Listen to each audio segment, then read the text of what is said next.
Hey everyone, welcome to the second video, and in this video I would be talking about the Keychron K2 keyboard. So this is the box it came with. Here I have another one, the Keychron K12. I would do a comparison video later on comparing this and that. So okay, before we start talking about the keyboard, let's see what was there inside the box. So some padding. I find this quite useful because it lists down all the essential shortcuts which everyone would be needing, like connecting the Bluetooth. I'll show you later on, and then changing the light effect. How do you turn on the light? By pressing this light button, and then you can press this button to change to the next effect, or if you want to change the colors in the current effect, you can just press FN and the arrow keys. So and so on and so forth. There's another shortcut for disabling auto sleep mode, the turn off the backlight, factory reset, and etc., which I would be talking later in the video. So this is the poly wrap. This is the cover on top of the keyboard, goes like this, just to prevent it from dust, I guess. This is the manual, and one second. After opening this, I have a few extra keys. So if you are using Mac, you can use the Mac specific keys, which I am using with Mac most of the time, but you have Windows specific keys as well. And you get the key puller, two kinds, I guess. Yeah, there's one hiding here. This and this, pull the keys. Let's try. Okay, and of course there's a charging cable here. This one, I've been using it, so I took it out of the box. So this is the charging cable that came with the keyboard. It's a normal standard, but of good quality.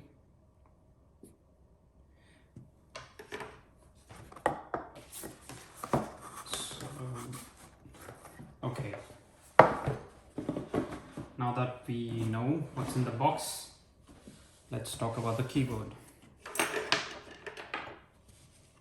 So as you can see, it has a aluminium frame on all the sides, all the four sides, but this one is plastic. The bottom one is plastic. It has two levels of inclination, as you can see here.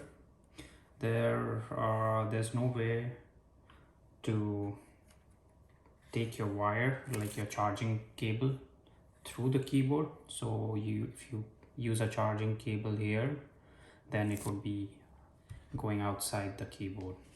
There's nowhere below the keyboard, because some keyboards give you space where you can route the cable, the charging cable, and take it out the other side so that it's not visible on your desktop, on your desk.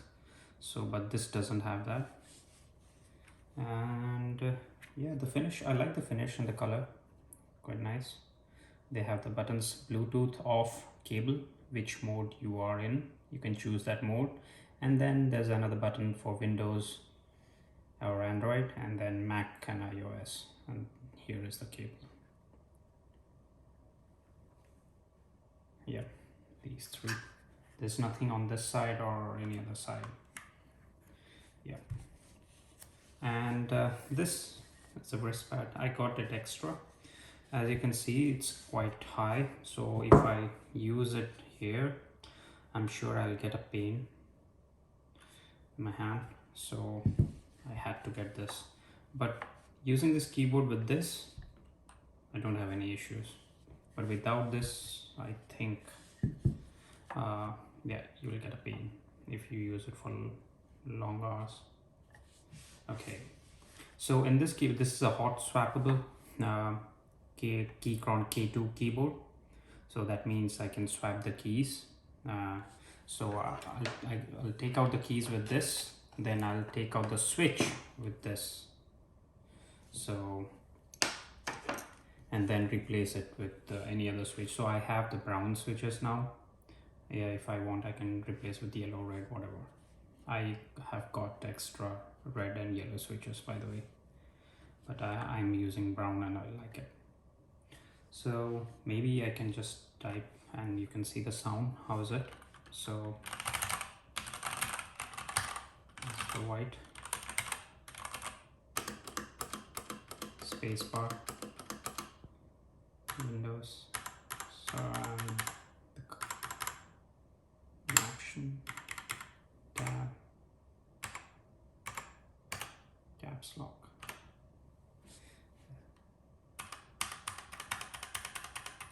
Escape, enter.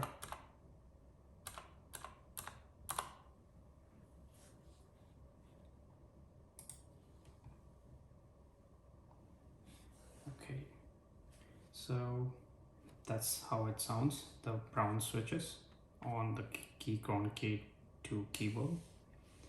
Now, what else? I can show you the RGB lights. For that, let me turn off my main light here. So I can turn off my monitor as well, or maybe not. So this is one mode. There's so many modes. So this is one. So let's say, let me show you one thing. Yeah, so this is a single color mode. So if I want to change the color, I can just press FN and the arrow. It will change the colors in the same mode. That's what I was talking about in the beginning. So yeah, you can change the style of the color by pressing the bulb key here. Yeah, so this is how the RGB looks in this keyboard, by the way. It's okay, it's not bad, but I find the legends here not as sharp as the K12, which I'll be showing later on. Maybe I can show it now itself. So let's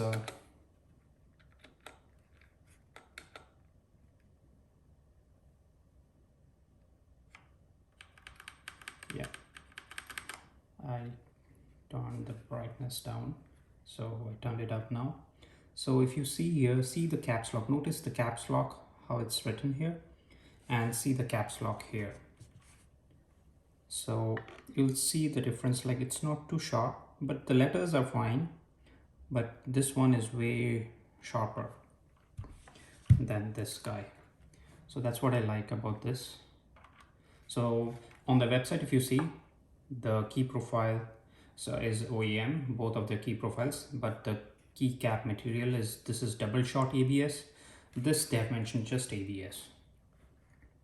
So that's one difference I found. So yeah, this is sharper the K12. We'll be talking about that in the next video.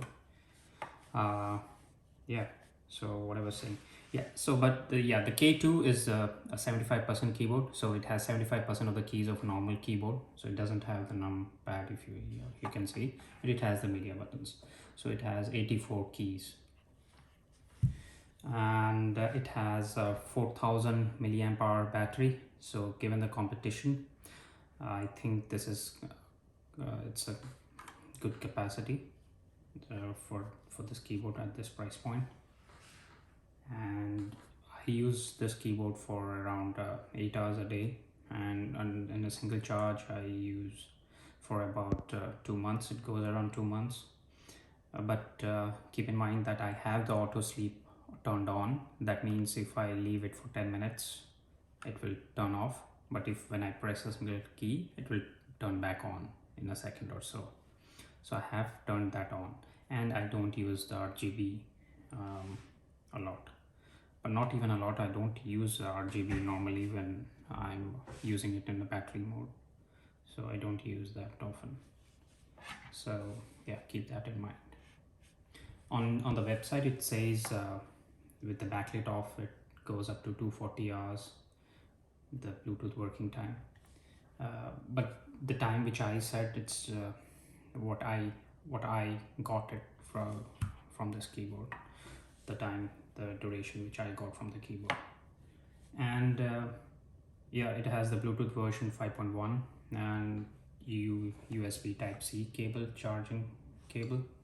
Or maybe I can turn the light back on, sorry about that. Yeah, I will turn all this off. Yeah,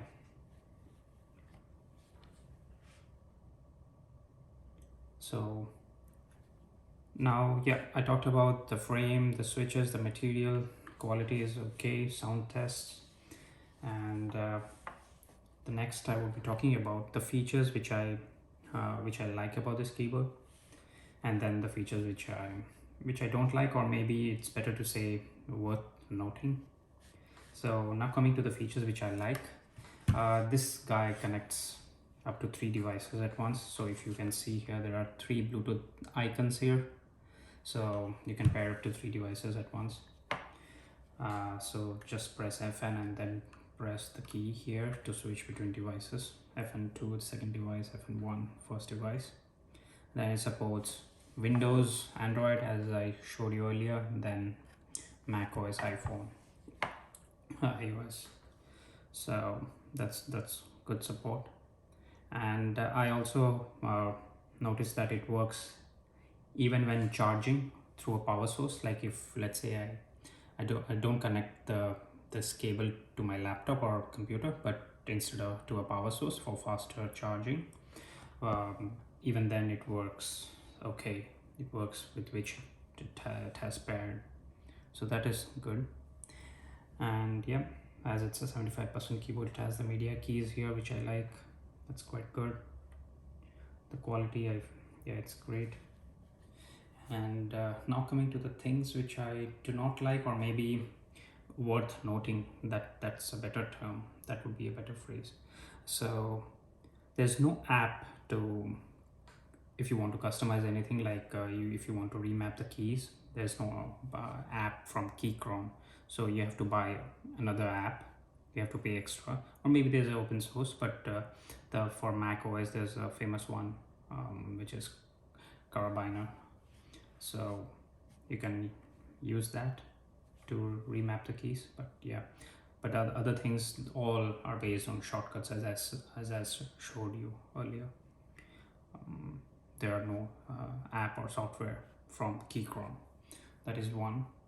And the other thing which I didn't test yet is will I be able to boot up with this keyboard? Like if I connect this with the cable to my computer and I want to go into the boot menu and all, so do I need a normal keyboard or will this work? I haven't checked that, so that's something to note or something to check. And yeah, as I already told you, the height of this keyboard is quite high, so you need to buy a wrist pad in order to use the keyboard. Without it, I feel it like the angle is too much for me, especially.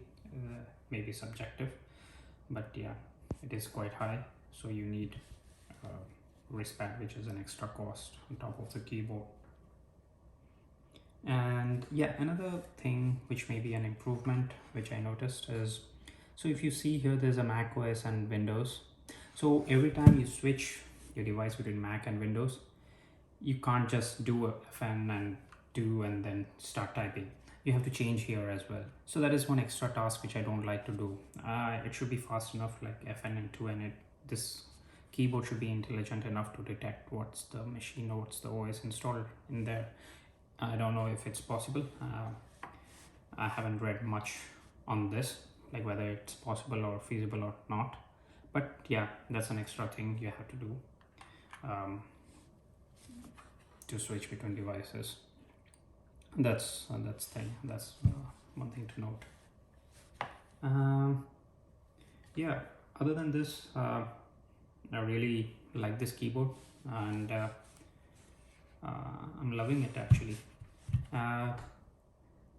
And before I end this video, there are some more things which I want to highlight.